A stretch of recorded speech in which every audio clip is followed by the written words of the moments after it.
This video is brought to you by John Robson Guitar Tuition.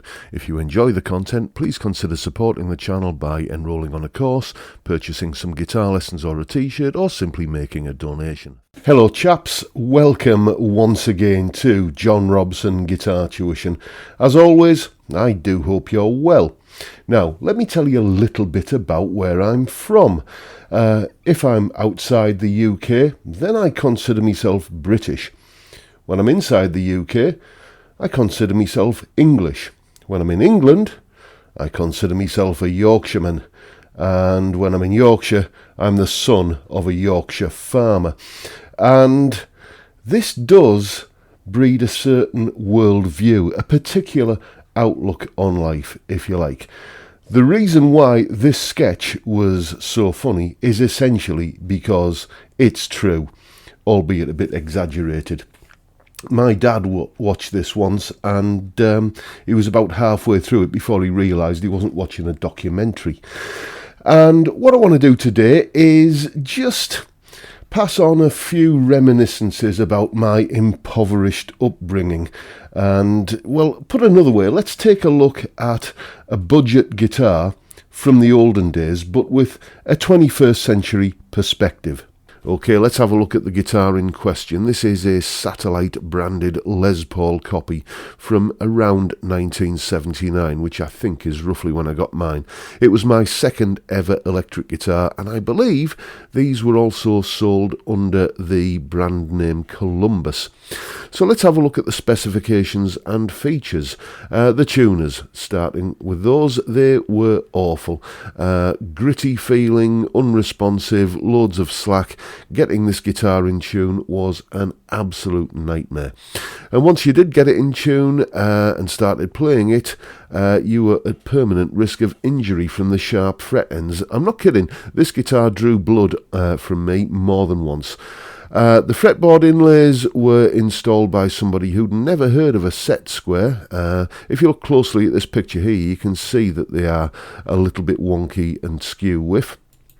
The neck was of the bolt-on variety, and it was adjustable in the sense that even with the 4 bolts tightened as far as they would go, the neck would still move. All you had to do was apply a little bit too much pressure when playing a bar chord, and hey presto, your neck is not where you left it.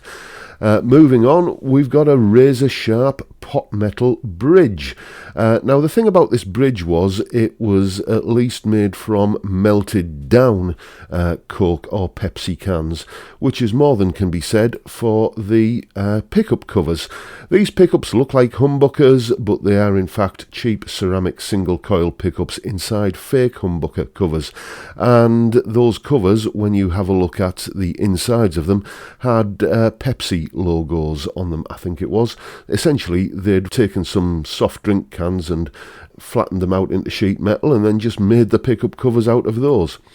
And the body, not forgetting the body, it was made from the finest plywood money could buy. And how much did all of this wonderful luthiery cost? The princely sum of £80 back in 1979. So let's see what that equates to in today's kind of prices. Okay, let's just see how much £80 in 1979 equates to in today's money.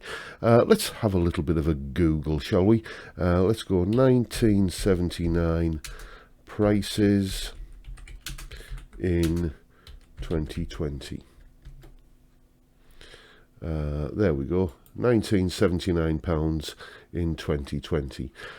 So the guitar cost £80 back then, and let's calculate that, and you can see that £80 in 1979 equates to roughly £400 in today's money. So that's interesting to know, isn't it? And you know what, £400 or thereabouts feels about right. I bought that guitar from my mother's Great Universal Stores mail order catalogue, and it took me about a year to pay it off with the money from me Saturday job. And if you look at an equivalent guitar today, maybe something like this, you can see that that costs about 150 quid. And that is precisely the price, actually, of a Sony Walkman when it first went on sale in the UK in '79. And if you dial back the inflation clock, you can see that £150 in today's money equates to roughly £30 in 1979 prices. So, if ever it was true to say that there is a golden age of electric guitars, of cheap electric guitars, I think it's fair to say that today. And for all its faults, that humble little satellite got me gigging. It got me into my first band and set me on the road to ruin as a professional musician. But the main point I want to make here today is that the next time you hear somebody bleating about the poor finish or the fret buzz on a cheap guitar, it might even be me that's doing the bleating, to be honest with you. Next time you hear somebody talking like that with disdain about the quality of cheap guitars these days, just cast your mind back to 1979 when you had to pay £400 or the equivalent of £400 for a plywood Les Paul with Pepsi can pickups, cheese grater frets, awful tuners, a wonky set of inlays and a bolt-on neck that was about as stable as a chimp on roller skates. And the whole thing overall felt like it had been built by a buffoon in the dark with his feet when he was drunk for £400 or the equivalent of. And you tell young people that today and they won't believe you. That's it for today, folks. See you next time. Bye for now.